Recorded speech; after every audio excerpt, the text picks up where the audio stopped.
তেল নুন ঝালে আমার স্বাদের রান্নাঘর, ফোড়ন ডালে সবাই আপন, কেউ নয় পর।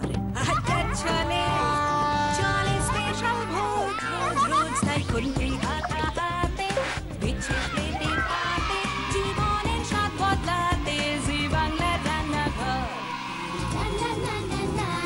জি বাংলার রান্নাঘর।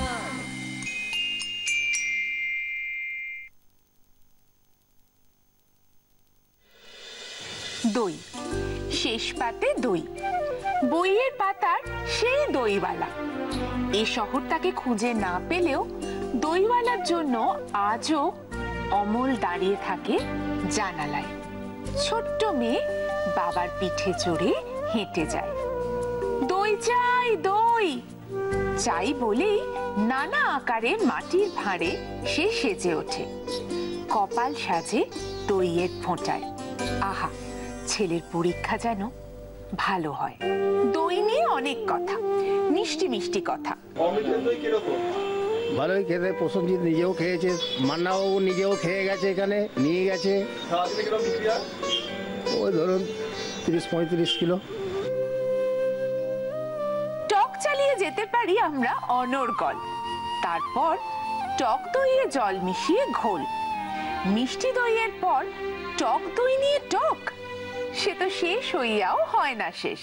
টক দই শরীরের জন্য ভালো, এটা খুব ভালো হয় ডাইজেস্টিভ জন্য। দোরনের টক দইটা খুব ভালো, গুড ফর হেলথ। দই নিয়ে কথাবার্তা শেষে শুরু হোক যাত্রা। বাংলার দই আর দুই বাংলা আজ মিলে মিশে যাক। নমস্কার, আমি সোনালী। জি বাংলার রান্নাঘর শুরু করছি। দই নিয়ে যখন শুরুতেই এত কথা হলো, তখন বুঝতেই পারছেন আজকে দই দিয়ে হবে দুটো রান্না। কিন্তু দুটো রান্নাই বাংলাদেশের রান্না, ওপার বাংলার রান্না। যিনি এসেছেন আজকে আমাদের এখানে রান্না করতে, তিনি এসেছেন ঢাকা থেকে। ফাতিমা আজিজ, নমস্কার। ঢাকার কোথা থেকে এসেছেন? আমি ঢাকার উত্তরা থেকে এসেছি। আচ্ছা, রান্না করতে খুব ভালোবাসেন? ভীষণ ভালোবাসি রান্না করতে। এরকম রান্না করে সবাইকে খাইয়েছেন, এরকম কোনো গল্প নেই? হ্যাঁ, আমি রান্না করে খাওয়াতে পছন্দ করি এবং সবসময় দেখা যায় যে আমাদের বাড়িতে পার্টি লেগেই আছে। আচ্ছা, সবাই পছন্দ করে আমাদের রান্নাটা, নিজেরা বলবো না সেটা, মানে সবাই সেটা যাচাই করে। বাড়িতে কে কে আছেন? আমি অ্যাকচুয়ালি আমার মেজ বোনের কাছে থাকি, আমার বাবা মা নেই। আচ্ছা। আর বোনও বিধবা, আমরা দু বোন এবং তার সন্তানদের নিয়ে বেশ ভালোই আছি। বাহ, তা রান্না ছাড়া আর কি কি আপনার ভালো লাগে করতে? আমি নর্মালি অ্যাকচুয়ালি হোমিওপ্যাথ ডাক্তার, তো ওটা মাঝে মধ্যে প্র্যাকটিস করি। অ্যাকচুয়ালি বাইরে যাই না, ঘরেই আমার পেশেন্ট আসে। মাঝে মধ্যে? কেন মাঝে মধ্যে? মানে রেগুলার পেশেন্ট নাই, বিকজ অফ আমি তো বাইরে কোথাও চেম্বার নেইনি, বাট আমার চেনা যেন ওই একজনের থেকে একজন জানতে জানতে মুখে মুখে প্রচার হয়েছে। কারণ আমার বাবা খুব নামকরা ডাক্তার ছিলেন, হোমিওপ্যাথ ডাক্তার। ওই বাংলাদেশ হোমিওপ্যাথিক মেডিকেল কলেজে ফাউন্ডার প্রিন্সিপাল উনি ছিলেন। তা আপনি কি মানে হোমিওপ্যাথিটা পড়েছেন নাকি বাবার কাছ থেকে পড়ে? বাবাই ভর্তি করিয়ে দিয়ে গেছে। আচ্ছা, পড়ে তারপর পাশ করে দেন সার্টিফিকেট নিয়ে আমি ডাক্তার হয়েছি। মানে ডাক্তার, মানে ডাক্তারের কাছে এলেন আপনি অসুখ সারাতে, এসে কিন্তু ভালো রান্না খেয়েও চলে যেতে পারেন, এরকম একটা অফার চলতে পারে আপনার সঙ্গে সবসময়। কেটারিংও করি, যেটা সত্যি কথা। আচ্ছা, অনেক কিছু করেন। হ্যাঁ, কেটারিংও করি আমি। আজকে তো দই দিয়ে রান্না হবে। বাংলাদেশেও কি রান্নায় খুব দইয়ের ব্যবহার? ভীষণ ভাবে হয়। যেমন একটা ভালো কিছু করতে গেলে, বড় বড় পার্টি হলে বিরিয়ানি বা রোস্ট, আমি যদি ল্যাম্ব রোস্ট, চিকেন রোস্ট যেটাই করি বা রেজালা, প্রত্যেকটাতেই দইয়ের ব্যবহার থাকে। অ্যাকচুয়ালি দইটা তো খাওয়াটা কিন্তু হজম করতে সাহায্য করে। দ্যাটস ওয়াই দেখা যায় যে বিয়ে বাড়িতে আমরা আমি আজকে যে বোরহানির রেসিপিটা দেখাবো, বিয়ে বাড়িতে কিন্তু বোরহানিটা থাকছেই দম বিরিয়ানির সাথে।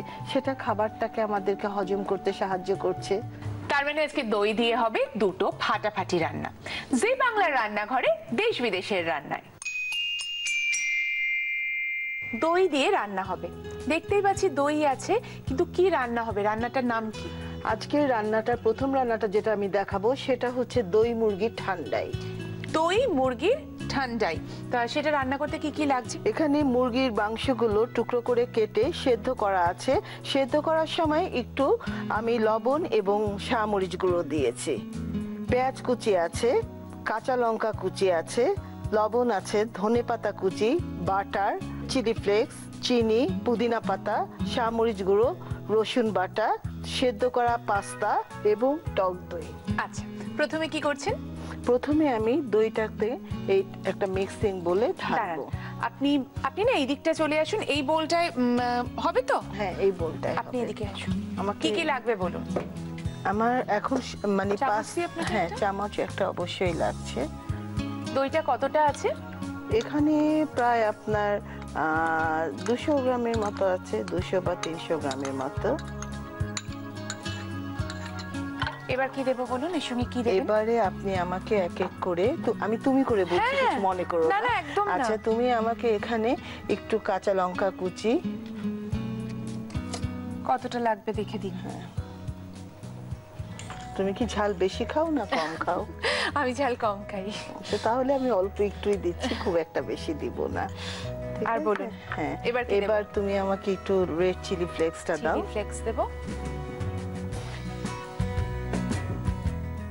লবণ, চিনি, রসুন বাটা সবই লাগছে এক এক করে। এই নিন।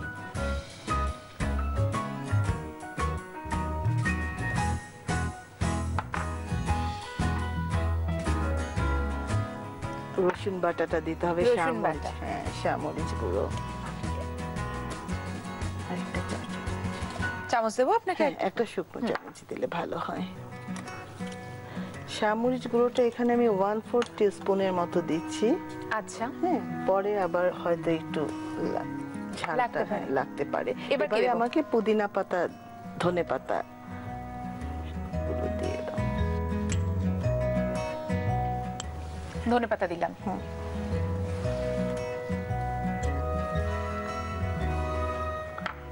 একটু পেঁয়াজ দিতে হবে সামান্য। মানে মোটামুটি আমরা কিন্তু বাটার, হ্যাঁ, চিকেনটা ছাড়া বাটার চিকেনটা ছাড়া আর পাস্তাটা ছাড়া পাস্তা সবগুলো ছাড়া আমি সবই মিক্সিতে দিয়েছি, মিক্স হ্যাঁ। করে নিব। আচ্ছা,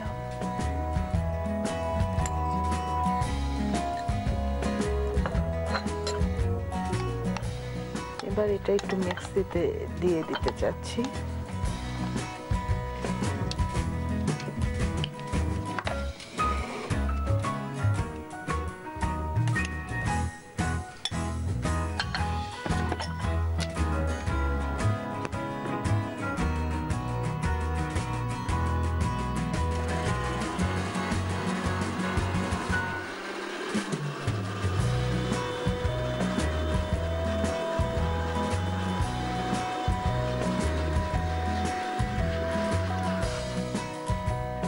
দইয়ের মিক্সচারটা রেডি হয়ে গেছে।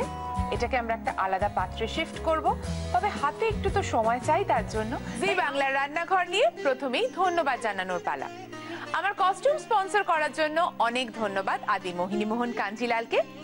এত সুন্দর করে কিচেনটাকে সাজানোর জন্য কুচিনাকে অনেক ধন্যবাদ।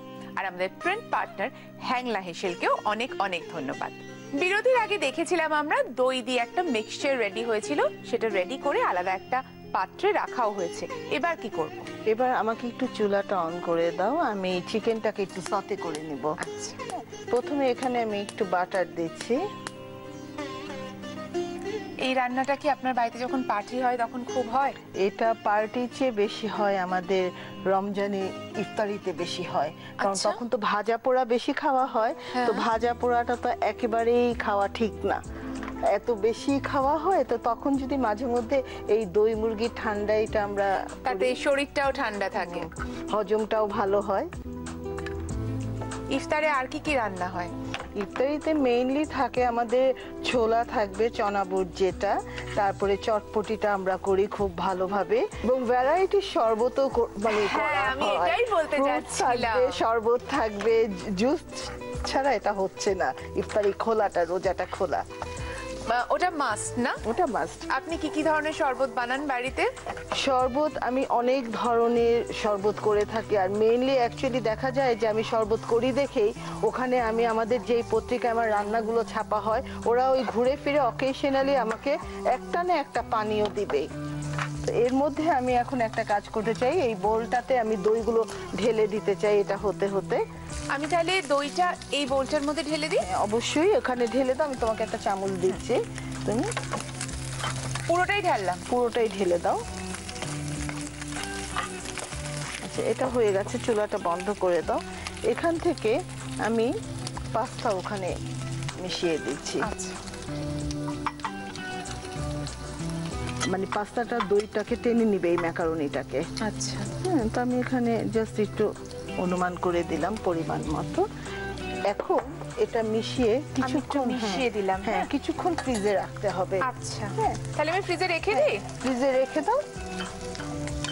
এটা মিশিয়ে দিই এখানে।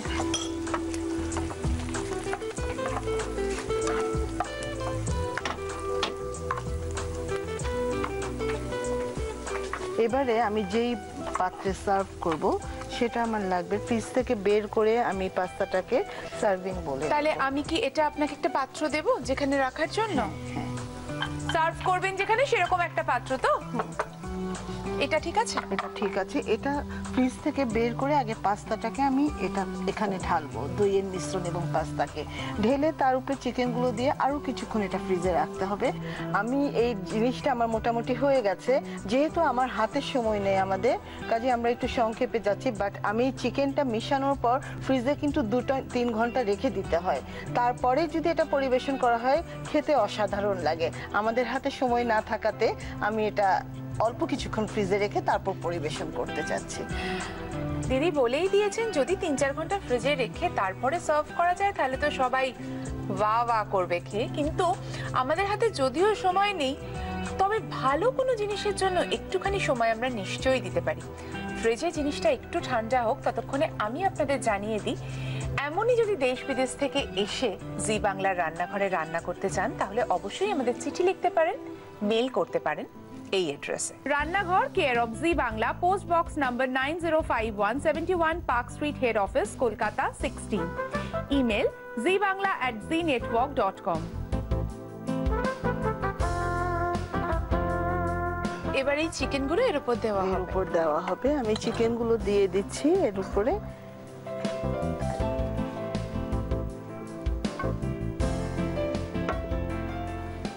এরপর কি আর কিছু দেওয়ার আছে? একটু আমি জাস্ট অল্প একটু গার্নিশ করবেন বলেছিলেন চিলি ফ্লেক্স দিয়ে। বাহ, পুদিনা পাতা কুচি।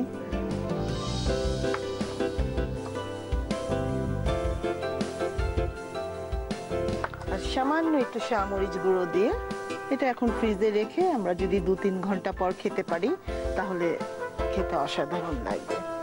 দই মুরগির ঠান্ডাই রেডি হয়ে গেছে, তবে আপনাদের জন্য রেসিপি রিক্যাপ একবার দেখে নিন। দই মুরগির ঠান্ডাই বানানোর জন্য প্রথমে একটা মিক্সিং বোলে টক দই দিয়ে তারপর কাঁচা লঙ্কা কুচি, রেড চিলি ফ্লেক্স, নুন পরিমাণ মতো, চিনি, রসুন বাটা, গোলমরিচ গুঁড়ো, পুদিনা পাতা, ধনে পাতা কুচি দিয়ে একটু নেড়ে তারপর মিক্সারে ব্লেন্ড করতে হবে। এবার একটা ফ্রাইং প্যানে প্রথমে মাখন দিতে হবে, নুন ও গোলমরিচ দিয়ে সেদ্ধ করা চিকেন কিউবগুলোকে ভালো করে ভেজে নিতে হবে। অন্যদিকে দইয়ের মিশ্রণের মধ্যে নুন দিয়ে সেদ্ধ করা ম্যাকারনিগুলোকে দিয়ে মিশিয়ে নিয়ে 3-4 ঘন্টা ফ্রিজে রাখতে হবে। এবার ভেজে রাখা চিকেন কিউবগুলোকে ফ্রিজে রাখা দই ও ম্যাকারনির মিশ্রণের মধ্যে দিয়ে 3-4 ঘন্টা আবার ফ্রিজে রাখলেই রেডি ঠান্ডা ঠান্ডা দই মুরগির ঠান্ডাই। শেষে রেড চিলি ফ্লেক্স, পুদিনা পাতা, ধনে পাতা, শামরিচ গুঁড়ো ওপরে দিয়ে সার্ভ করতে হবে। দই মুরগির ঠান্ডাই দেখে ফেলেছি, কিন্তু এবার হবে দই দিয়ে আরেকটা রেসিপি। কি হচ্ছে সেটা? এখন বোরহানি করব আমি।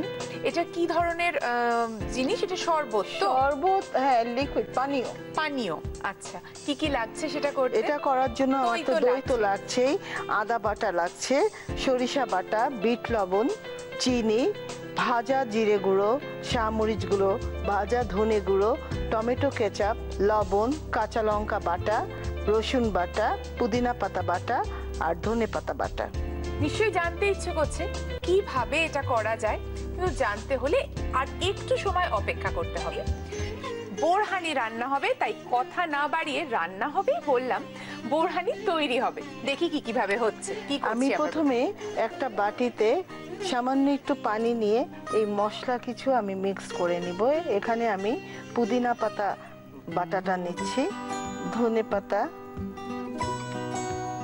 কাঁচা লঙ্কা বাটা, আচ্ছা, রসুন বাটা,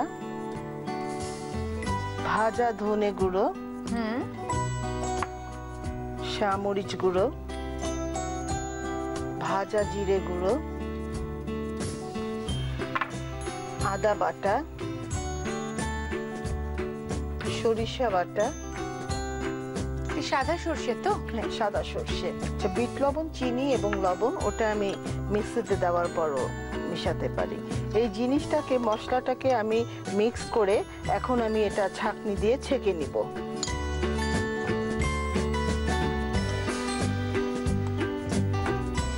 আচ্ছা, এখন এই মিশ্রণটাকে, মশলার মিশ্রণটাকে আমি মিক্সিতে ঢালবো। সাথে নিয়ে নিন চামচ, ওখানে আরেকটা আছে। হ্যাঁ, অনেক আছে।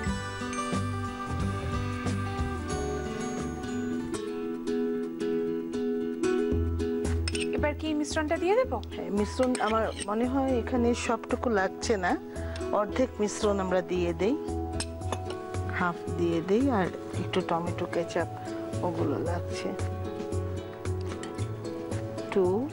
আমি 3 টেবিল স্পুন দিলাম। 3 টেবিল স্পুন দিলে না? দইটা বোধহয় 200 গ্রাম মতো ছিল, তাই তো? দইটা 200 গ্রাম। মানে এই মাপটা কি রাখাটা খুব জরুরি? না, এটা যার যার পছন্দ মতো শেষে দিয়ে নিতে পারে।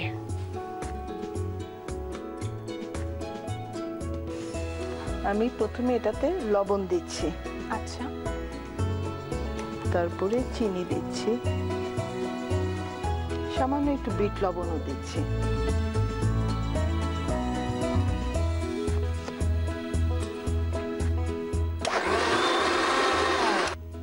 আমার বোরহানি রেডি, এখন এটা সার্ভ করে দেওয়া যেতে পারে।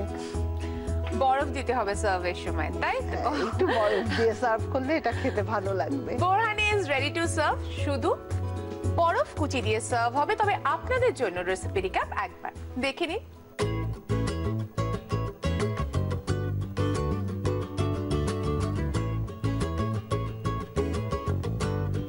বোরহানি তৈরি করতে প্রথমে মিক্সিং বলে সামান্য জল, পুদিনা পাতা বাটা, ধনে পাতা বাটা, রসুন বাটা, ভাজা ধনে গুঁড়ো, শামরিচ গুঁড়ো, জিরে গুঁড়ো, আদা বাটা, সাদা সর্ষে বাটা দিয়ে মিক্স করে ছাঁকনি দিয়ে ছেঁকে রাখতে হবে।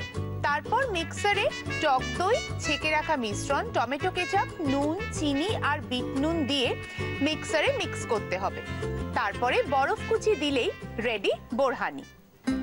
দই মুরগির ঠান্ডাই এবং তার সঙ্গে বোরহানি টেস্ট করে দেখবো। তবে তার আগে দিদি শুধু ঢাকা থেকে, ঢাকার উত্তরা থেকে আমাদের এখানে এসেছেন।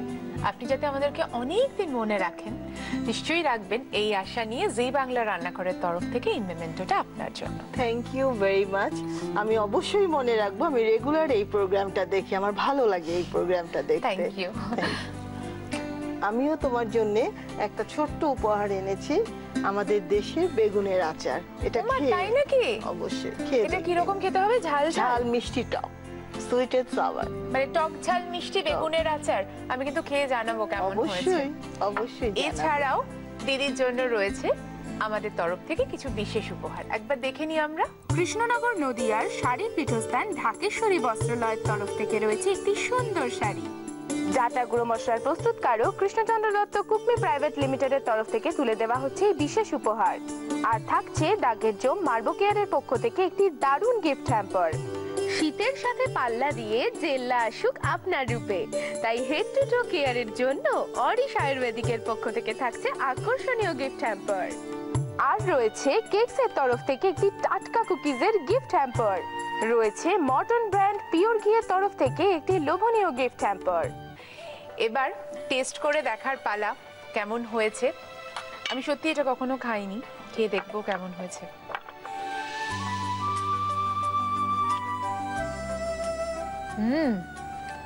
শুরুতেই বলেছিলাম দেশ বিদেশের রান্না বলে কথা, একদম অন্যরকম হয়েছে। বাড়িতে সবাইকে খাওয়াতেই পারেন। আর এটা আমি সত্যি সত্যি কোনোদিন খাইনি। এটা আমি এবার একটু টেস্ট করে দেখবো বোরহান ঠিক কেমন হয়।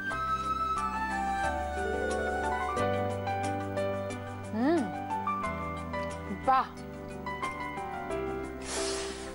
দারুণ হয়েছে, ভীষণ সুন্দর হয়েছে। সেই সঙ্গে আরেকটা কথা আপনাদের জানিয়ে দিই, সেটা হচ্ছে যদি এর মধ্যে কোনো রেসিপি হয়ে যায় সপ্তাহের সেরা, তাহলে কুচিনার পক্ষ থেকে আছে ম্যাপল টোস্টার। আর যদি হয়ে যায় মাসের সেরা, তাহলে কুচিনার পক্ষ থেকে আছে একটা কিচেন চিমনি, এবং তার সঙ্গে অরিশের পক্ষ থেকে আছে হেড টু টো কেয়ারের একটা গিফট হ্যাম্পার, এবং পুরো রেসিপি ছবি সহ আমাদের প্রিন্ট পার্টনার হ্যাংলা হেসেলে ছাপাও হবে। এটা কি কম কথা বলুন? দিদি বোধহয় অনেককে ধন্যবাদ দিতে চান এখানে আমি অবশ্যই, আমি প্রথমে ধন্যবাদ দিলে আমার ঢাকায় যে ফ্রেন্ডের সাথে আমি গতবার এসেছিলাম, ঝর্ণাকে আমি বিশেষভাবে ধন্যবাদ জানাবো, এবং সুপ্রিয় দা, বিশ্বজিৎ দা, ওনাদেরকে অবশ্যই আমার প্রণাম এবং ধন্যবাদ, সাথে তাপস দা এবং সৌমিত দাকেও। আজকে বিদায় নিচ্ছি, আবার দেখা হবে জি বাংলার রান্নাঘরে। এমনই নতুন কোনো রেসিপি নিয়ে হাজির হব আমি। সবাই ভালো থাকবেন, নমস্কার।